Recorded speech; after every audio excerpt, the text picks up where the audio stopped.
Hello, welcome everyone. Today we are doing November 2019 paper 1 and this is part 2. Part 1 I have already completed and I have uploaded on YouTube. So let me start with the paper.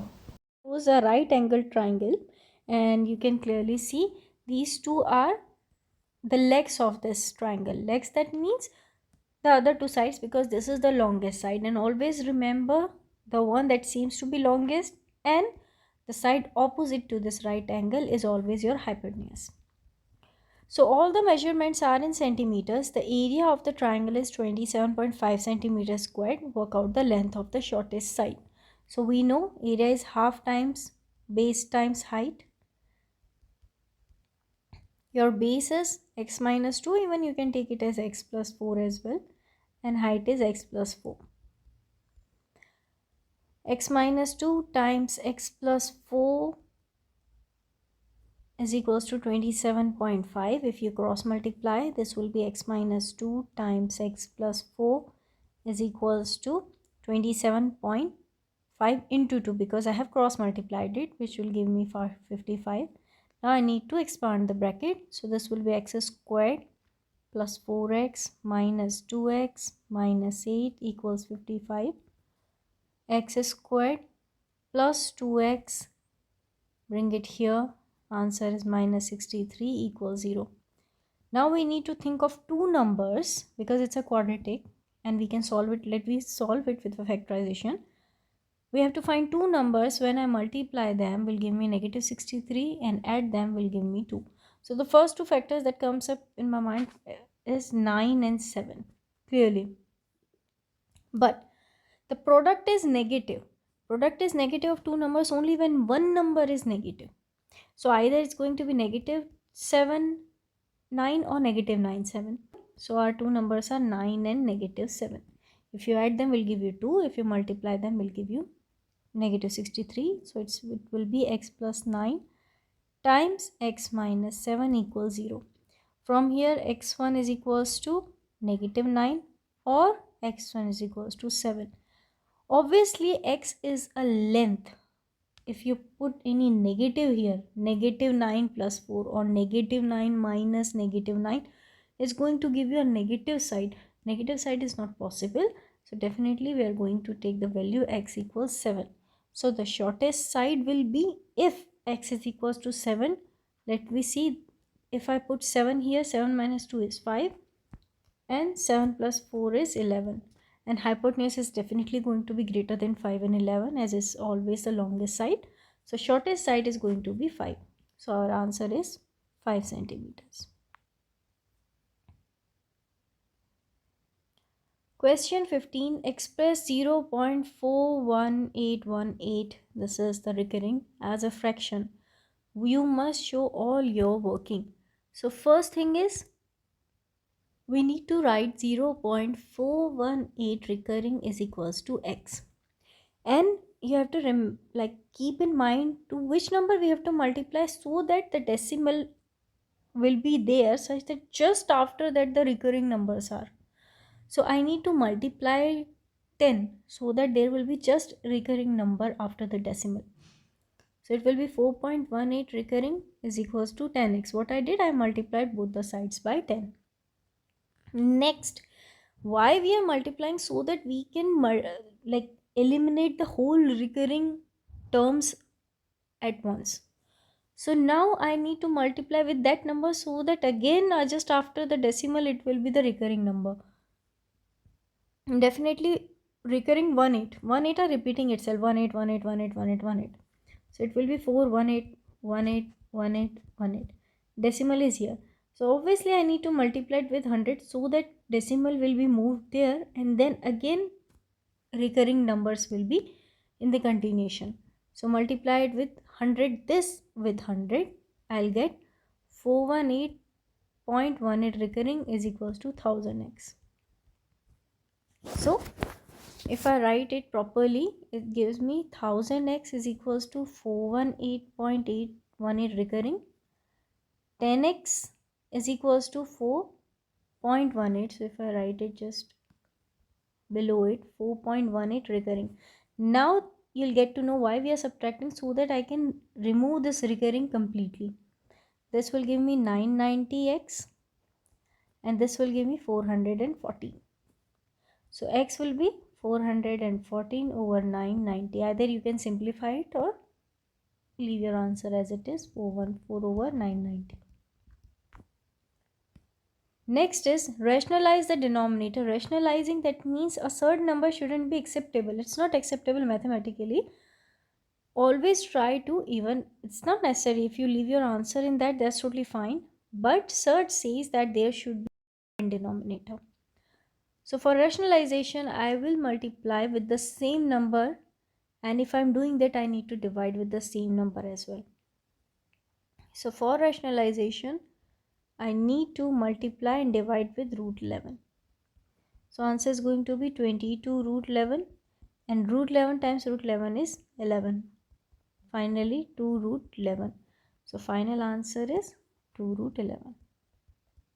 And now you can see after rationalizing there is no third number in denominator.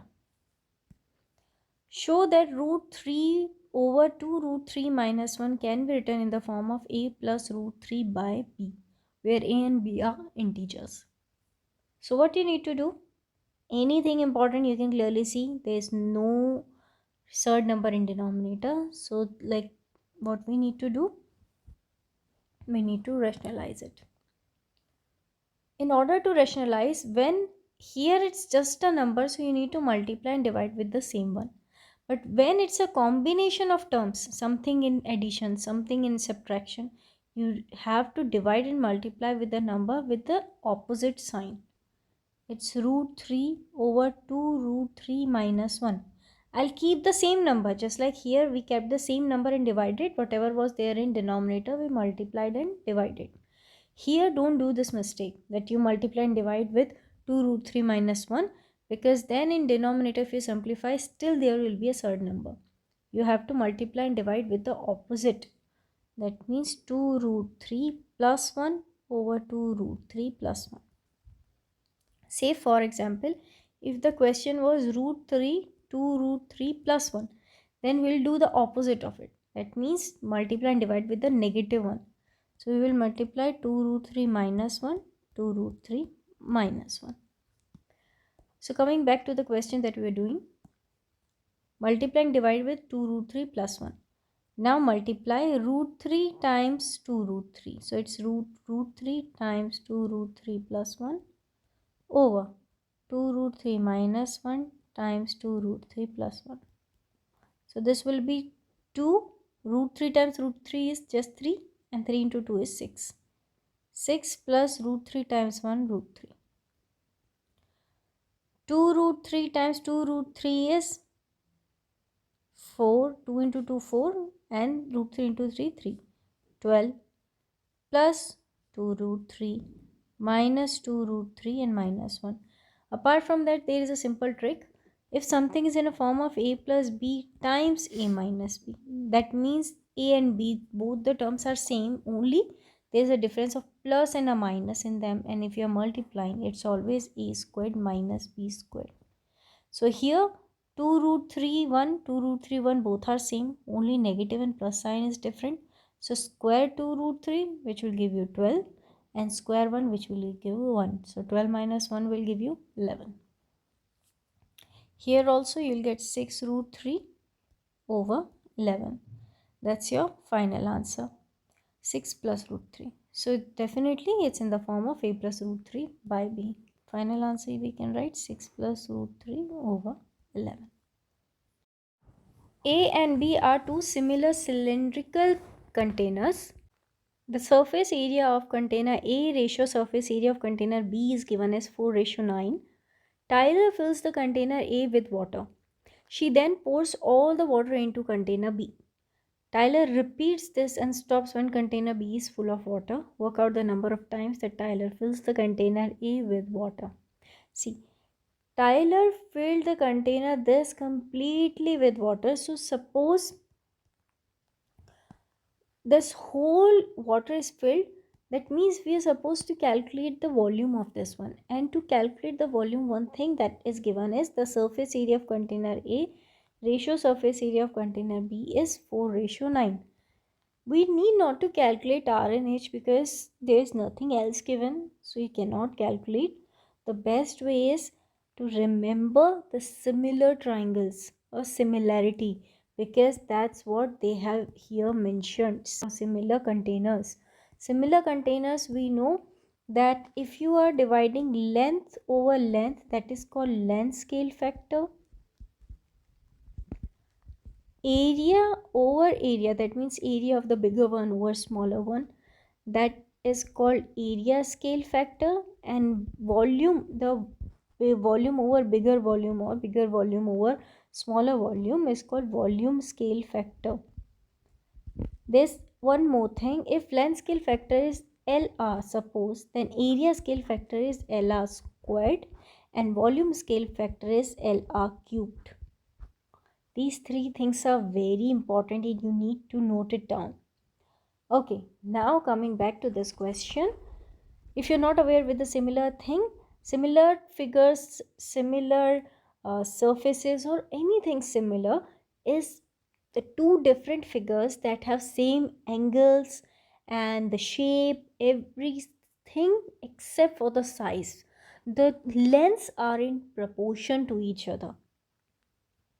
That means a prototype, like if you have a miniature thing, exactly everything is same, the detailing, everything is same, only the dimensions are smaller and bears a certain ratio.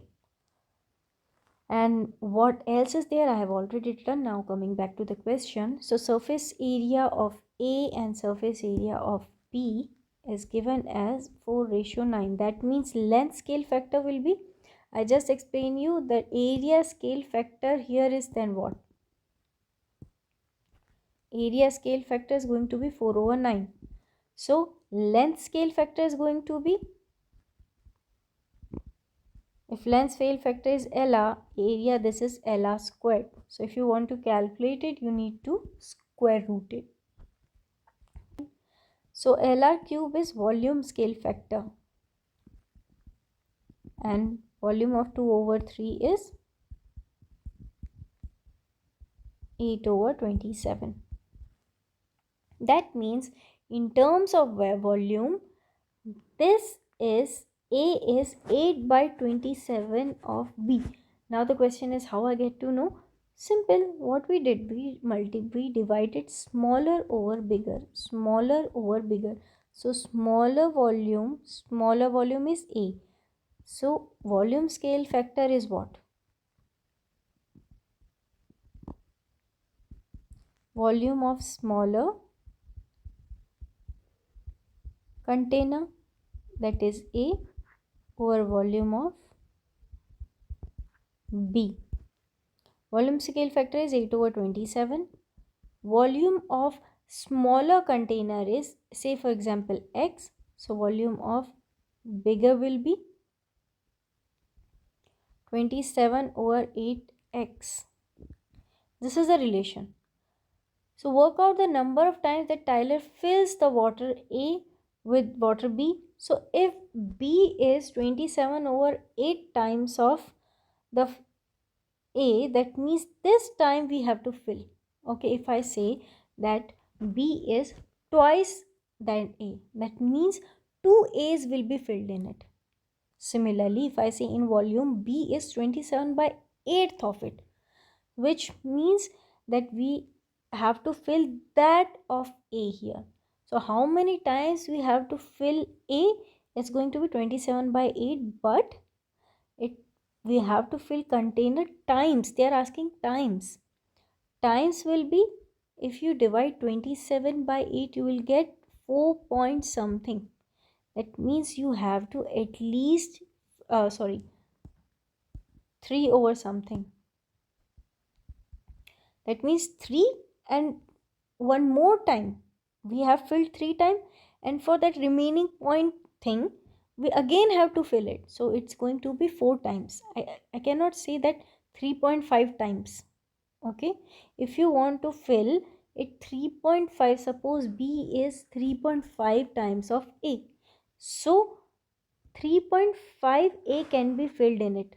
So one time 1 1a, so one time, second b, second time, third time, and for this remaining portion of point still you have to fill it. That will be your fourth time.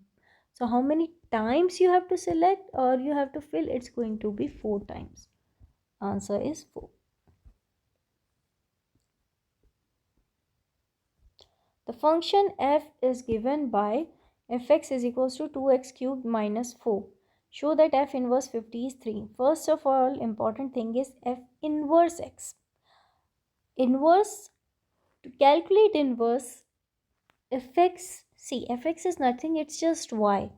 In algebra we use y is equals to x plus 4, but when we specifically study function, y is replaced with fx.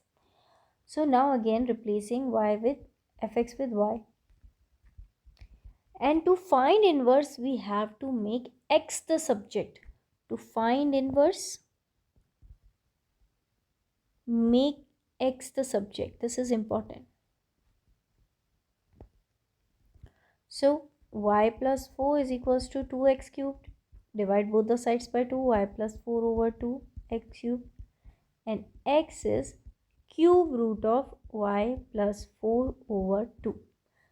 And at the very end, you need to replace x with f inverse x, y with x. If they are asking f inverse 50, that means replace x with 50. 54 over 2, cube root of it 27. Cube root of 27 is 3. So answer is f inverse 50 is 3. We can say f inverse, and that's all we have to show, right? F inverse 50 is 3. We got the answer. The function g and h are given by gx and g of x is x plus 2, whereas h of x is x squared. Find the values of x for which hgx is equals to 3x squared plus x minus 1. See, it says that two functions are given and you have to calculate the composite function. That means if I say hx is equals to, suppose hx is equals to x squared. If I ask h1, that means it will be 1 squared. So what I did, I replaced x with 1. If it's x negative 2, I need to replace it with minus 2. So I have replaced x with negative 2. Similarly, if you are calculating hgx, that means in place of that, inside this bracket was x. So in hx is equals to x squared. So hgx is going to be, just replace x with gx. We have to substitute. So x will be gx. I have substituted it. Now the value of gx is x plus 2. So h of gx is equals to x plus 2 whole squared. Now what you need to do is, you just need to expand this, which will be x squared plus 4x plus 1. Now it says find the value of x for which hgx is equals to 3x squared plus x minus 1. That means h of gx is also x squared plus 4x and is also equals to 3x squared plus x minus 1. So I just need to equate them. X squared plus 4x plus 1 equals 3x squared plus x minus 1. If I move it here, it will be 2x squared. Move it here, minus 3x minus 2 is equals to 0. Now, the question is, oh sorry, this one is 4. 4 and this one be minus 5. When you move 4 to right hand side, it will become minus 5. Now we need to think of two numbers. Their multiplication should be a into c. That's important. Now you might be asking, okay, when we do 5x squared plus 5x plus 6, we take only product should be this, sum should be this, why we are including this one? There as well the product was a into c, but here the coefficient of a was 1. So 1 into 6 or 1 multiplied by any number is always that number. That's why we consider the last number. as 1 is 1. But here it's 2, so that will change your product. So product should be A into C and sum should be B minus 3. So those two numbers that add up to minus 3 and multiply to minus 10 are minus 5 and 2 itself. So minus 5 and 2, split the middle term. This is a conventional way of solving it. Minus 2 plus 3. So 2x squared minus 5x plus 2x minus 5. Take out x as common, 2x minus 5 plus 1 is common, 2x minus 5. X plus 1 and 2x minus 5 equals 0. So x plus 1 is equals to 0, I'll get x equals negative 1. And 2x minus 5 equals 0, I'll get x is equals to 5 over 2. So final answer is negative 1 or 5 over 2.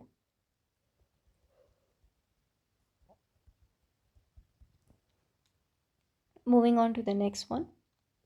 Given that n to the power 9 to the power of minus half equals 27 to the power of 1 over 4 divided by 3 to the power of x plus 1. Find the exact value of x. So, whenever something is like that and it deals with the exponents, first thing is make base same. All 9, 27, 3 can be turned into a base of 3. 9 is 3 squared. So in just place of 9, I'll write 3 squared and the power over it will remain exactly the same.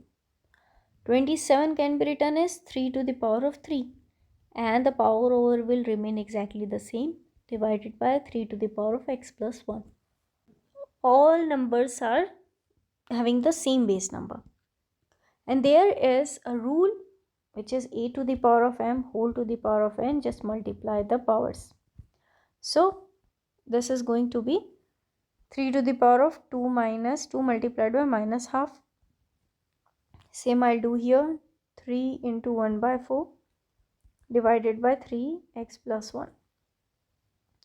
3 to the power of minus 1 equals 3 to the power of 3 over 4 x plus 1. Now writing the division sign as over 1.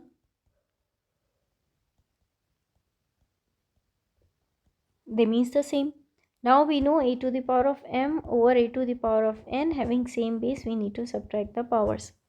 This is the rule of indices. 3 to the power of minus 1 is equals to 3 to the power of, just subtract the powers, 3 over 4 minus x plus 1. Having the same base, just compare the powers. So 3 over 4 minus x plus 1 is equals to negative 1. 3 over 4 minus x minus 1 equals negative 1. Or 3 over 4 minus 1 plus 1 equals x.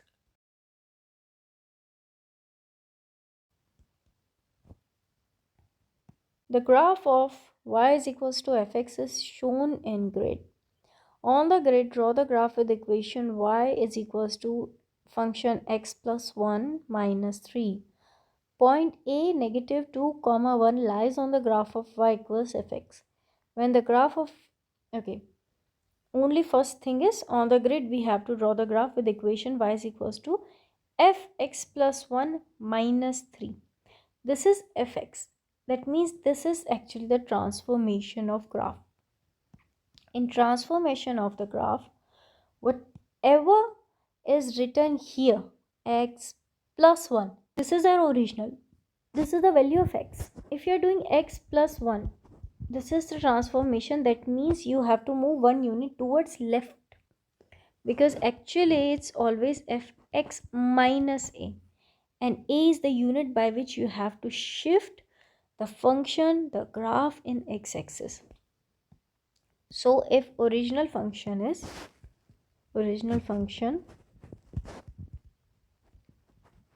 fx, we need to transform it to fx minus a. That means move the graph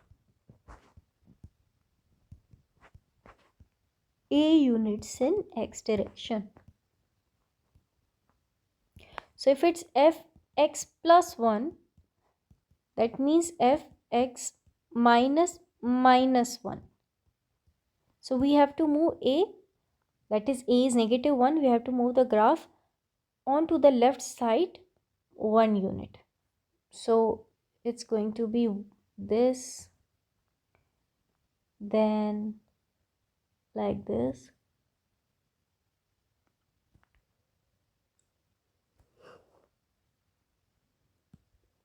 Next is minus 3. There's a minus 3. If like after fx something plus number, that means fx plus a plus b minus b, that means by that unit in y direction you have to shift it.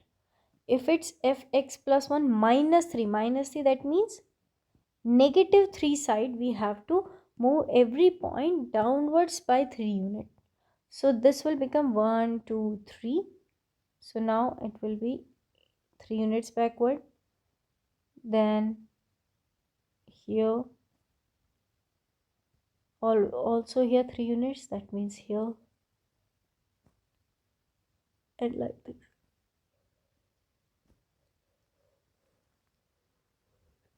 This is a transform graph. We need not to draw this, it was just for the reference. This is a final transform graph. Now point A negative 2 comma 1 lies on the graph of y equals fx. When the graph of y equals fx is transformed to the graph with the equation y equals f negative x, point A is mapped on to point B. Write down the coordinates of B. Sketch the graph of y equals 2x squared minus 8x minus 5, showing the coordinates of the turning point and the exact coordinates of any intercept with the coordinate axis. See, what they are doing, they are asking you to find the exact coordinates of turning point, exact intercepts. That means you have to calculate them algebraically first, and then we have to plot it on the graph. So like your box method where we use the values of x and then find the corresponding values of y won't work here, because they need an accurate answer. So for turning point, obviously whenever we solve an algebraically, it's always going to be completing the square method. So 2x squared minus 8x minus 5. First thing is, whenever we do completing square method, we have to make the coefficient of x squared 1. So need to take out 2 out as common. So it will be x squared minus 4x minus 5 over 2. So whatever we take out as common, we divide the same number with every term. So since I have taken out 2 as common, so I need to divide 2 with every term. Now, see this one. I need to convert this in a format of x plus a whole squared. And its expansion is x squared plus 2ax plus a squared. X squared is exactly the same. Now we don't know this constant number, what should be there. So for that, I need to equate 2ax to negative 4x. That's the only way, because we need to convert. Whenever we saw, the first thing is we need to convert into x plus a whole squared. So in that case, it's going to be x squared plus 2ax plus a squared. The middle term, we need to equate the middle term. 2ax is equals to negative 4x. From here I can calculate the value of a. Negative 2. That means I need to convert this whole into a format of x minus 2 whole squared. We got our a. So expansion is x squared minus 4ax plus 4. So here, sorry, not a, it's just 4x. If you're gonna compare x squared and x squared same, minus 4x same, only 4 is needed. So inside this x squared minus 4x, 4 is needed, so I need to add 4 here. If I'm adding 4, I need to subtract 4 in order to make balance, because I cannot add anything on my own. It's not like I can do anything with the maths word. If I'm adding something, I need to subtract the same thing to make a balance, because plus minus will become 0. So there will be no impact at all. So plus 4 minus 4 and minus 5 by 2 is already there. 2 times. Now x squared minus 4x plus 4 is what? X minus 2 whole squared. So this whole can be written as x minus 2 whole squared. And minus 4 minus 5 by 2 is minus 13 by 2. Now expand the bracket. So it will be 2 times x minus 2 whole squared minus 13. And we know if your answer is in format of x plus b whole squared plus c, then always negative b comma c is a turning point. That means here we already have negative 2. Like if I gonna compare this together, I'll get b as negative 2 and c as negative 13. So turning points are 2 comma negative 13.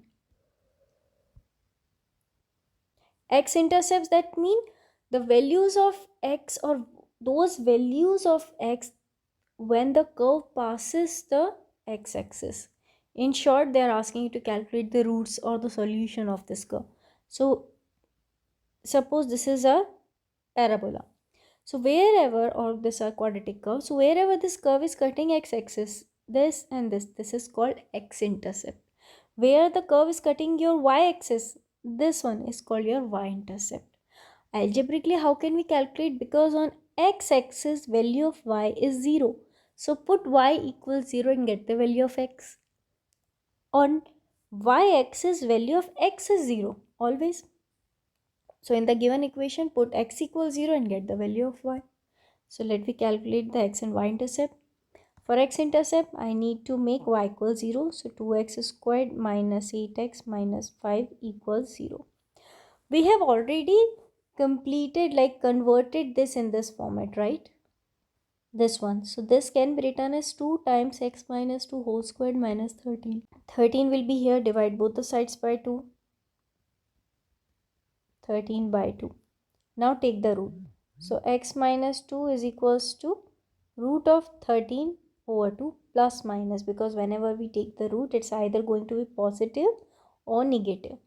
So one value of x will be root 13 over 2 minus 2, and second value of x will be negative root 13 over 2 minus 2.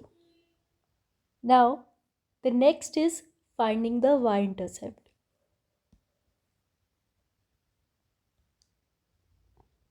It's a little bit messy. I'm writing here y-intercept.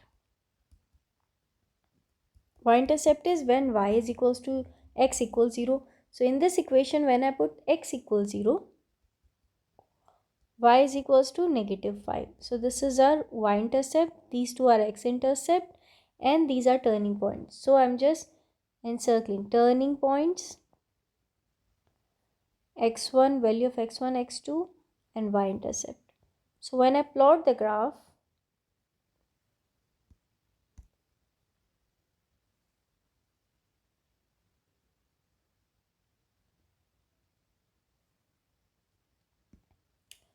value of turning point is 2, negative 13. 2, negative 13, that means somewhere here.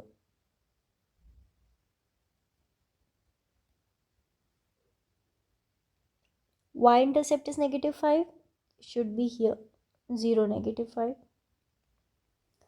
Value of x is minus root 3 by 2. Root 3 by 2 is 6.5. If you take the root of 6.5, let me just quickly find the value. So when we take the root of 6.5, it will give us approximately 2.54. So 1 time 2.54 minus 2 is negative 0.54. It will be between 0 to 1, somewhere here.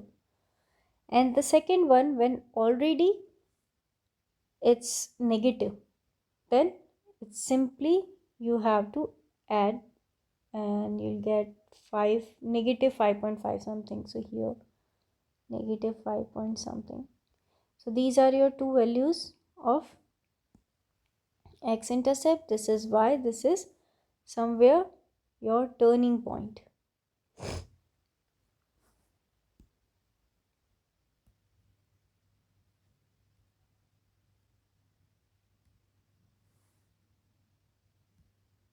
So from here your one value of x will be root 13 over 2 plus 2. So root 13 over 2 is something 2.54, so it will give you 4.54 something, and x2 is root 13 over 2 minus plus 2, so it will give you answer as point 2 points approximately negative 0.54. Now we have to find the y-intercept. Y-intercept is when the value of x is 0. So y-intercept is when you put x equals 0. We can clearly see on putting x equals 0 in our original equation, we will get y equals negative 5. When I plot it on the graph, it looks like this.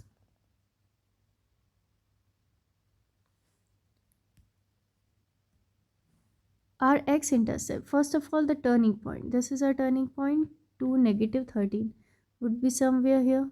This is to negative 13. Y-intercept we have calculated negative 5. It's somewhere maybe here, we can take 0, negative 5. This is y-intercept. X-intercept, one is negative 5.54, this is negative 0.54, and another 4.54, which would be somewhat like this. Now if you draw the graph, it would be like this. Definitely it's not an accurate one, obviously it's not an accurate one, but this is, and how you have to plot that there should be this one. Okay, I think because it's 4.54, so 2 would be somewhere here. This is going to be 2 comma negative 13, so it should be like this and passing through negative 54, and it's like this. You'll get a curve like this, where you have to specify x1, x2, your y-intercept, as well as your turning points. This is how you can plot it. Moving on to our last question. This is our last question. A, B, C, D are 4 points on a circle. A, E, C and D, E, B are in straight lines. They are straight lines. Triangle AED is an equilateral triangle. So one by one, let me see what exactly they are talking about. The first thing, they said AEC. So let me mark AEC, this one. This is a straight line. DEB, this is a straight line. Okay, we got it. Then triangle AED is an equilateral triangle. Triangle AED, this one. This is equilateral triangle. If this is equilateral triangle, that means first thing is obviously it's going to be 60 60 60 angles. Now we are aware of, because it's an equilateral triangle. Prove the triangle ABC is congruent to triangle DCB. ABC, that means this whole triangle ABC,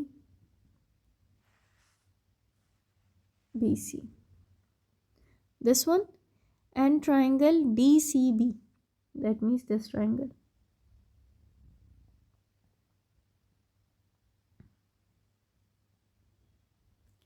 If you see this one, the first and the quick thing by doing that comes in my mind, if I just remove the 60 degrees, these two angles are definitely equal, this one and this one, by a circle theorem, that angles in a same segment are equal. So if I'm gonna compare these triangles, this is on one side I'm writing triangle ABC, on another side I'm writing triangle DCB. Here angle CDB is equals to angle CAB, and this is why, because angles in the same segment are equal.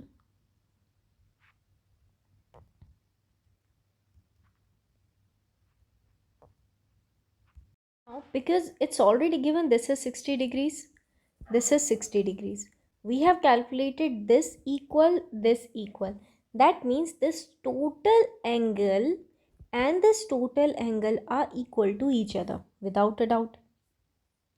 Now, if this whole angle is equal, we know that ABCD is a cyclic quadrilateral. And if it's a cyclic quadrilateral, opposite angles add up to 180 degrees. Whatever be, suppose this is x, this is x. So this whole angle is going to be 60 plus x. This whole angle is going to be 60 plus x. That means the opposite angle, that means this is the opposite angle of this one, as this whole is a cyclic quadrilateral. So this opposite angles add up to 180 degrees. So if I subtract from 180 degree, I'll get 120 minus x. This is going to be 120 minus x, and this angle will also be going to be 120 minus x. Now again, if I look into this angle and this angle, so what I can say, that angle DAB is equals to 60 plus x, angle ADC is equals to 60 plus x, and here also I am equating it to x. We have assumed that this angle be x, and this is 60 plus x, 60 plus x. Therefore angle BCD, this one BCD, and equals angle ABC, that means this angle. This is equals to 180 minus 120 plus x, because opposite angles in a cyclic quadrilateral add up to 180 degrees. Again, I'll be saying angle ABD is equals to angle DCA. Why? Now I'm looking into this angle. This angle and this angle are equal. I'm just like removing this all because it's getting a little bit messier. See this one. We have calculated this one as 60 plus x. This whole was 60 plus x. Therefore, this whole was 180 minus 60 plus x. Sorry, it should be 60. 180 minus 60 plus x, which is 120 minus x. So this is, the whole comes out to be 120 minus x. This whole comes out to be 120 minus x. That means they both are equal definitely. Again, this angle, only this angle and this angle. That means angle ABD equals angle DCA, because angles in the same segment are equal. Clearly, this angle is equals to this angle. And what is this angle? That means therefore angle EBC is equals to angle BCE. If these two angles, now what we have calculated, only I am just marking this angle is equal, this angle is equal, this angle is equal, this angle is equal, this angle is equal, this angle is equal. We have calculated what all are equal. Now comparing the triangles, in triangle ABC, if I see triangle ABC, I can say this complete angle we just calculated. So ABC and DCB, this complete angle ABC is equals to angle DCB. First thing, BCBC is common, and angle ECB is equals to angle EBC. So by angle side angle, this is congruent. Definitely it's not that easy to understand. You just need to go through the solution, and if you feel any doubt, you can go back and see this segment, and on repetition you'll get to know. If you are aware with the circle theorems, then it would be very easy for you to understand, and if you are aware how to prove the congruency, what all types of congruency are there, then it would be very easy to understand it. If you are not, then you can go back and see, you'll understand it. Still you feel any problem, then definitely I have made the videos on circles, circle theorems, congruency, so you can refer those videos. It's gonna definitely help you. So that's it for today, If you want to enroll yourself, if you want to book a demo for live online classes for one-on-one or for group classes, just drop us an email at exaiacademy@gmail.com. We provide tuitions for all subjects from year 1 to year 13. Okay, so I think that's it for today. We'll be returning with a new video next time. Thank you. That's it for today. Take care.